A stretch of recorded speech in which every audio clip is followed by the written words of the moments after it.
Purbaya yakin dengan terpilihnya Wakil Menteri Keuangan Thomas Djiwandono sebagai Deputi Gubernur BI, independensi Bank Sentral akan tetap terjaga dan kolaborasi kebijakan fiskal moneter akan semakin erat.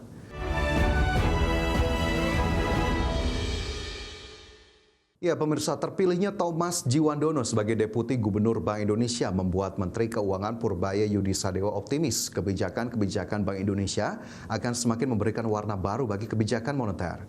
Purbaya yakin dengan terpilihnya Wakil Menteri Keuangan Thomas Djiwandono sebagai Deputi Gubernur BI, independensi Bank Sentral akan tetap terjaga dan kolaborasi kebijakan fiskal moneter akan semakin erat.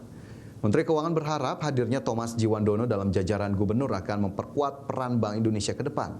Selain itu, kehadiran sosok Deputi Gubernur BI dengan pemahaman kebijakan fiskal akan dapat memberi kontribusi positif dalam perumusan kebijakan moneter ke depannya.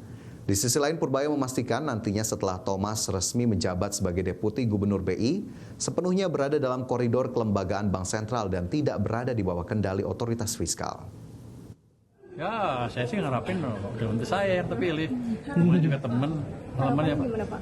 Harapannya ya dia bisa menjalankan kebijakan memberi masukan yang kuat dalam kebijakan moneter yang juga turut memasukkan concern di fiskal. Jadi bukan berarti kita akan orang bilang katanya di Tempo ya fiskal menguasai moneter, enggak, kan beda. Setelah di sana ya dia di sana, saya nggak bisa ngendaliin dia. Cuma kan kalau pemikirannya lebih luas, dia bisa memberikan makna yang berbeda ke diskusi. Wakil Ketua Komisi 11 DPR RI, Fauzi Amro menilai terpilihnya Thomas Djiwandono harus membawa dampak yang positif bagi stabilitas ekonomi dan sistem keuangan serta membawa perspektif fiskal yang lebih kuat dalam perumusan kebijakan moneter. Oleh sebab itu, Fauzi Amro berharap Thomas Djiwandono yang akan menduduki jabatan Deputi Gubernur Bank Indonesia harus memperkuat sinergitas Komite Stabilitas Sistem Keuangan atau KSSK yang terdiri dari Kementerian Keuangan, Bank Indonesia, Otoritas Jasa Keuangan, serta lembaga penjamin simpanan. Hal ini perlu dilakukan lantaran menjadi kunci menjaga stabilitas sistem keuangan nasional dan mendukung pertumbuhan ekonomi terutama di tengah ketidakpastian global dan risiko hambatan domestik. Ke depan harapan kami Pak tentang sinergisitas KSSK itu menjadi pilar yang paling penting Pak. BI nggak ngeluh, OJK nggak ngeluh, LPS nggak ngeluh, Menteri Keuangan nggak ngeluh. Kalau sinergisitas ini dilakukan Pak, insya Allah banyak hal yang dilakukan otomatis untuk di awal tahun. Itu yang pertama Pak. Yang kedua, tadi di materi yang Pak Thomas sampaikan ke kita, pertama fokus sektor manufaktur dan agrikultur Pak. Karena dua baseline ini Pak, dalam pertumbuhan ekonomi, penyumbang PDB tertinggi. Kementerian Perindustrian terus mendorong upaya business matching dalam peningkatan daya saing industri, termasuk pengembangan usaha melalui business matching swasembada pangan. Kementerian Perindustrian terus memperkuat sinergi industri sektor pangan dalam mendukung ketahanan dan swasembada pangan. Terbaru Menteri Perindustrian Agus Gumiwang Kartasasmita melangsungkan business matching pati ubi kayu, yang merupakan salah satu industri strategis sektor pangan dalam mendukung swasembada pangan. Business matching tersebut mempertemukan antara industri penghasil dan pengguna pati ubi kayu dalam negeri, guna mendorong substitusi impor serta meningkatkan daya saing industri nasional. Business matching pati ubi kayu antara Kementerian Perindustrian bersama Perhimpunan Pengusaha Tepung Tapioka Indonesia atau PPTTI mempertemukan 125 perusahaan pati ubi kayu di Indonesia dengan tingkat utilisasi mencapai 43%. Tercatat hingga November 2025 nilai ekspor pati ubi kayu Indonesia mencapai 18,7 juta dolar Amerika Serikat atau meningkat sebesar 58,34% dibandingkan tahun sebelumnya. Saat ini dalam catatan kami terdapat sekitar 125 perusahaan pati ubi kayu di Indonesia dengan tingkat utilisasinya 43%. Peningkatan daya saing industri pati ubi kayu melalui diversifikasi spesifikasi, substitusi impor, dan penguatan rantai pasok dinilai sebagai wujud komitmen mendorong sinergi antara perusahaan pati ubi kayu dan industri. Salah satunya melalui penerapan kebijakan neraca komoditas dengan penguatan kapasitas industri dalam negeri. Dari Jakarta, Tim Liputan IDXN.